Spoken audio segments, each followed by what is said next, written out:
Says the Orchis Yosha the following. He's been getting up to this point where he wants to finally describe to us what exactly is the definition of Yiras Chet, of the fear of sin. Amnam inyan bezehu ki kvar kasu b'svar ma'kedoshim. The Svar ma'kedoshim, which always means the more mystical svarim that we have, right? Ki aveira v'ha'onesh einon dvarim nifrodim.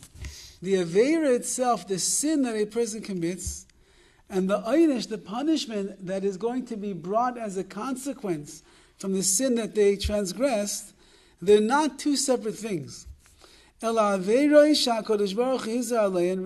averas that HaKadosh Baruch Hu commanded us and warned us not to trample upon, HaKadosh Baruch Hu made it in such a way that the averas that He put into this world, when He says, don't do that avera, so in the teva, in the nature of that particular avera that a person transgresses, so it's like a sam hamavis. It's it's an elixir of death, lagufa nefesh, for the body and for the soul. V'mashchisim v'horsim v'soifen es haguf es hanefesh. They could destroy and they could eradicate and they could burn up the body and the nefesh itself. That's why he says, even if a person does a sin b'shoigig, they did it unintentionally, they weren't aware that what they're doing is the wrong thing, nevertheless, they still need kapara. If I made a mistake, and I don't even know I'm making a mistake, what do I need a kapara for? I didn't know what I'm doing. I didn't know that on Shabbos, you're not allowed to separate the tomatoes out of the salad because you don't like the tomatoes. I didn't know that. So I didn't do anything wrong. I had no idea. And yet, Chazal tells us, the Torah tells you have to have a kapara. What do you have to have? Why do you have to have an atonement for it? Ki avera eishi, because avera itself, a sin itself, is like fire. Aravada in teichel can mamish literally consume a person. Ukiilu achol samamavis, it's as if you drank poison. V'chesed Hashem hu shal yidei korban. The chesed of Hashem is that if you bring a korban now, korban chatas, because you made a mistake, you did a sin unintentionally.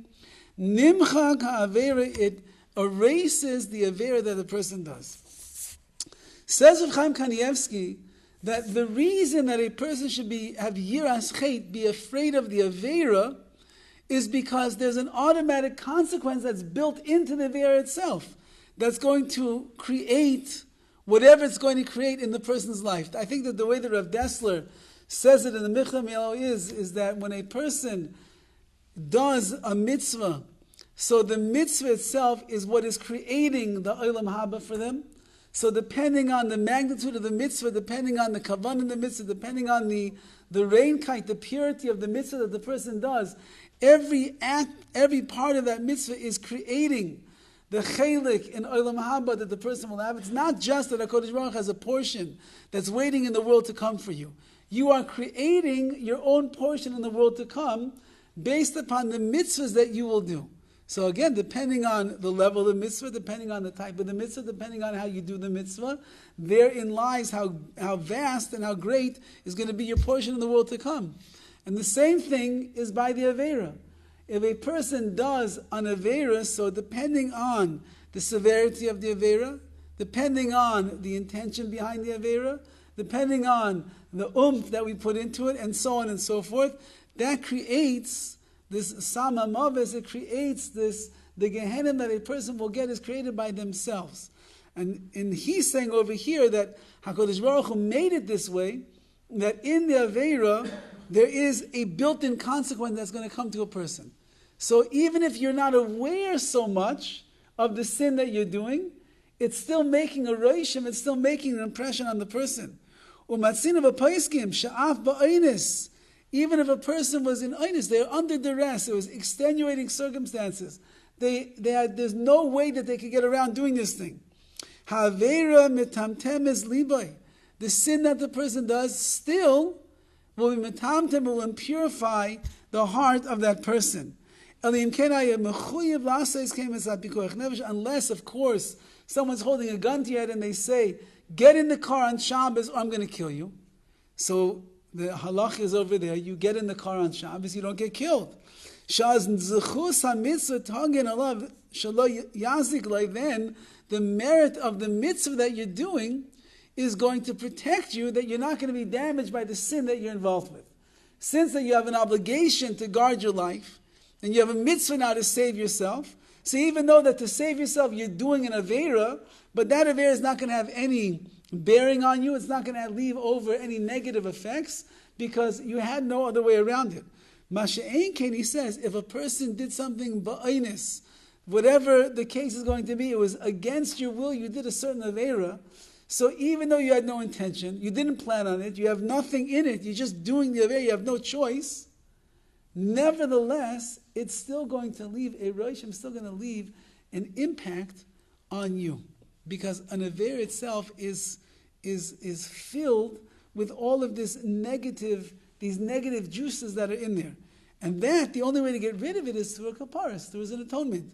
So, again, the bigger the sin, the more intention that there is, the more knowing that a person was involved with it, the greater is going to be the process of tshuva. V'kikach bara HaKadosh Baruch Hu b'teva.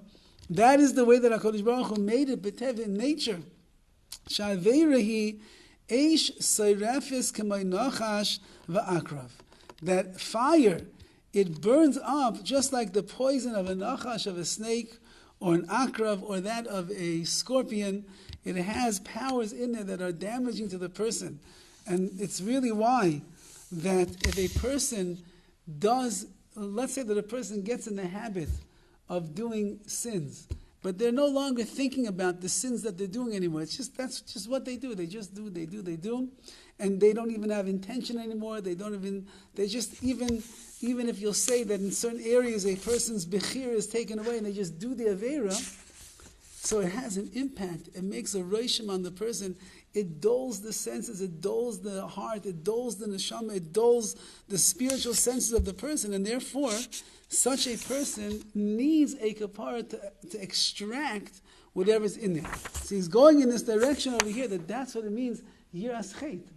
The reason you have to fear the sin itself is because of the consequences that the sin is going to leave afterwards.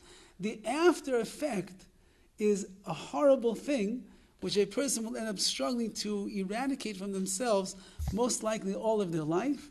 We try the best that we can with the tshuvas that we do, and that's this whole glorious time of Rosh Hashanah, Elul, Rosh Hashanah, Yom Kippur, that it'll give us an opportunity to wipe away this residue of poison, this residue of the negativity that's there from the chait, so that we should not have to deal with that anymore, and we can be people that are davik, that we're clinging to the mitzvahs and clinging to the Torah and clinging to HaKadosh Baruch Hu.